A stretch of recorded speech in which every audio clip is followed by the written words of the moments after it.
Well, hi, everybody. Welcome to NAUI's Dive Team Report. I'm your host, Greg Martin. You know, I have to say up front that I would never have put together who my guest works for and scuba diving. You know, I was not even aware that this department of our national government existed.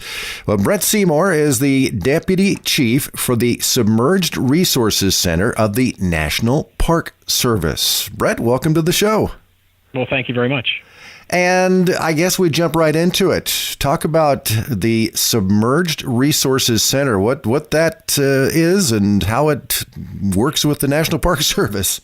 Right. Well, first let me say, you're not the only one who hasn't heard of us. We're kind of a very small organization, a very small group that has a very kind of unique and important mission. So the National Park Service, as many people are aware, is really responsible for the preservation of our natural and cultural resources. And this particular group of individuals has that same mission. We just happen to have the mandate to do it underwater. So backcountry lakes, ocean and coastal resources, parks, all types of different bodies of water. We look to help parks with key questions of what's there and what's happening to what's there and how we can get the public out to enjoy these underwater places. Now, I recently ran across a booth that you had at the Dive Equipment Marketing Association's annual show, and I was just fascinated by where you guys are and what you're doing. Talk a little bit about maybe just pick one and discuss what you guys actually do. Sure, absolutely. So basically how it works is the National Park Service is responsible for, the preservation and interpretation of sites within our boundaries. It's set aside for the American public to enjoy outdoor recreation, and that really extends below the water as well. So where the National Park Service maintains backcountry lakes and, mountains and trails and historic structures, we also have that preservation mandate to do things underwater. So in the underwater world, a good example of what we do would be, someplace like that's been in the news recently, the USS Arizona in Pearl Harbor, Hawaii. So December 7th last was the 75th anniversary, and that's a good kind of illustration of what this office does for the National Park Service.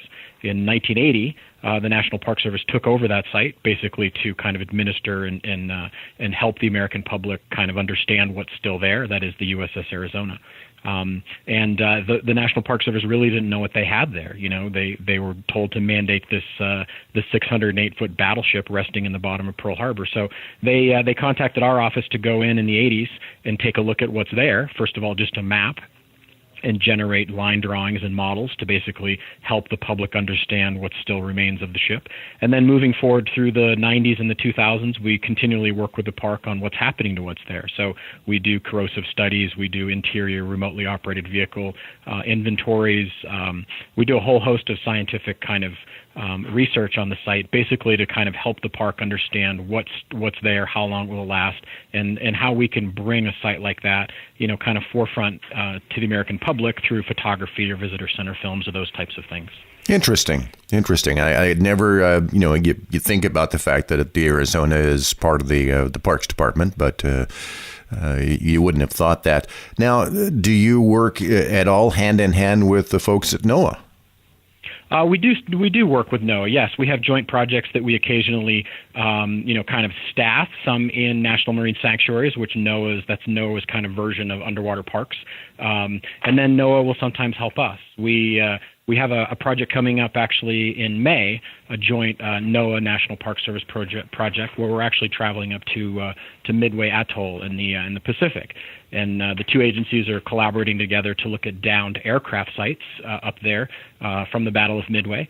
One using hydrographic survey where we actually locate those particular aircraft, and then doing diving archaeology and photography where we actually document those and try to trace the historical record to really give the idea of what's there and kind of showcase that part of the world as their anniversary comes up as well for the Battle of Midway. So what kind of employees do you wind up with? I mean, I'm assuming that a lot of the folks are divers as well. Are you a diver? Absolutely, yeah. So our entire staff are divers, with the exception of one admin person. The bulk of our office is actually underwater archaeologists. So the genesis of our program is underwater archaeology, and it really started when the federal government was inundating Native American sites in the desert Southwest. So the big Hoover dams, the Glen Canyon dams. So it was really archaeologists who learned how to dive. once that initial program and project wrapped up, the Park Service realized they had a pretty highly talented group of underwater archaeologists that then they could plug in around the country. So that's when the group was formalized in 1980. So all of our staff dives. We have 5 diving archaeologists. They're underwater archaeologists, meaning they either have a master's or a PhD in underwater archaeology or maritime history or anthropology. We have 2 people on staff that are what the Park Service likes to call audiovisual production specialists. Basically, we're underwater photographers and producers. And then we have 1 equipment and logistics technician. So he's responsible for all of our life support equipment. So the staff varies in terms of what we do for missions. Part of our group is really responsible for underwater archaeology and what we call cultural resource management. And then the other part of the group is really heavily involved in underwater photography, underwater filmmaking, doing visitor center films for park, basically outreach and education and trying to get the public to recognize that there are diving opportunities in their national parks. And that's where you kind of cross paths with us at DEMA, as you mentioned. Our booth there was really to showcase to the diving community that parks are open, parks are available. Last year was the National Park Service's 100-year anniversary, our centennial, and the Park Service had a campaign called Find Your Park.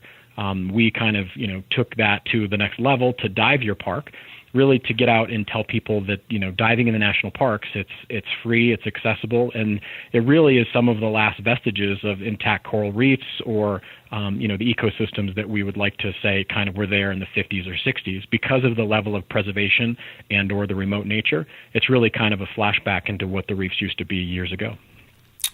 Absolutely fascinating. And again, I'm blown away by the fact that I didn't even know that this existed. And I'm guessing that maybe there's, as you mentioned, there's a lot of folks that don't. I'm assuming that you have a web presence and that maybe there's a lot of parks that people are not aware of that they can dive. Absolutely. So on our national park page, it's a very simple address. It's simply nps.gov/submerged, which is that's all it is. Sure. And on that area, actually, we have a whole page and pages actually dedicated to diving in your park. So if you go there to nps.gov/submerged, there is a map with a host of national park units, some national parks themselves, some national rec areas, all the different designations of National Park Administration. And then you can kind of dig down deeper to, there's content there that talks about dive sites, it talks about best time to go, it talks about, dangers of high altitude or cold water. And that's kind of a public resource that we want divers to be aware of. And it's not exactly an exhaustive list and the only guidebook, so to speak, you need before you dive your national parks. But it's a good idea to kind of start there.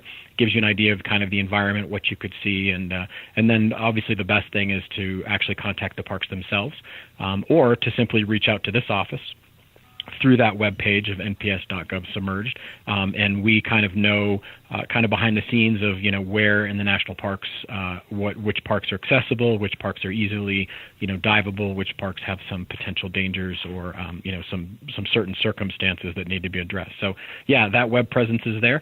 Also on our website we have quite a selection of multimedia.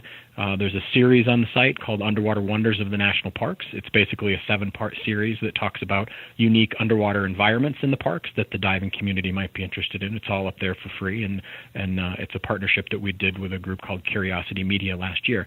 Basically for this very thing, to showcase national parks, to showcase what's there to a diving public specifically, but also to a non-diving public. I mean, we fully recognize there's a large percentage of the United States, or the world for that matter, that won't ever have the opportunity to dive. And that's kind of part of my job, is to package these materials inside the national parks and kind of put them out there for public consumption to really hopefully engage the next generation, the millennials, into doing something in their parks and getting out and finding their park. And funding themselves into some scuba gear so that they can actually get out and visit those locations. And exactly, yes. Get more of that young public out there exploring more of their parks in more ways than just doing a drive-through, I guess. Yes, no, exactly. And that's a big push for the National Park Service. And we're also moving into areas where we find national parks as really great backdrops for kind of alternative, kind of exposure. We run in this particular office, the Submerged Resources Center. We run, we have partnerships with at-risk youth programs. So we take them out and take them snorkeling in national parks, and it's kind of an alternative therapy. We have programs for underserved minorities in parks.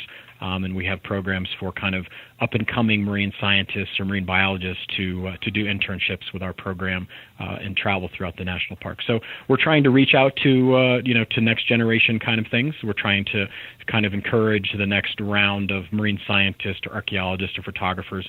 And the National Park Service is a fantastic opportunity, both from a recreational standpoint, to dive in and explore their parks, but also from a employment standpoint.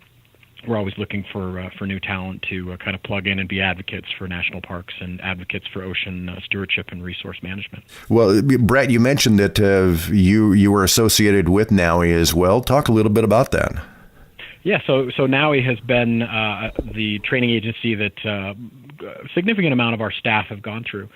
We have 3 NAUI instructors on staff, and really we find that the NAUI curriculum allowed the National Park Service to kind of use the training materials that were most appropriate for the type of diving that we do. That's scientific diving, and really for many years NAUI was the kind of backbone in terms of training standards and education that the Park Service relied on to train our divers across the country.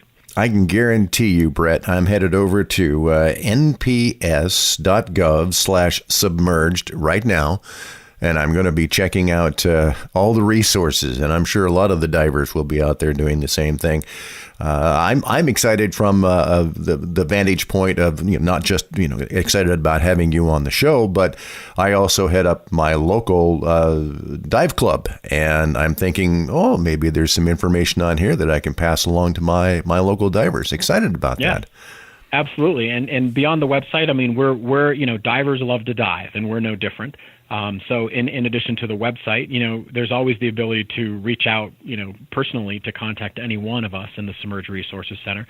All of our contact information, how to get us, phone numbers, and of course emails are all there on our website. And if your club or beyond your club, any of your listeners have specific questions, then they certainly can reach out to myself directly or any member of the Submerged Resources Center, and we'd love to help them and point them in the right direction. Sounds wonderful. Brett, can't thank you enough for being a part of the show today, and going to get some folks headed over your direction and check things out. I appreciate it. Well, very good. It was my pleasure, and I appreciate the opportunity to share with the diving public everything that's available in the National Park Service. Nice. And again, it's National Park Service, nps.gov/submerged. And of course, if you're interested in learning how to dive or like more information about the world of diving, be sure and check out NAUI.org, NAUI.org, or your local NAUI dive store.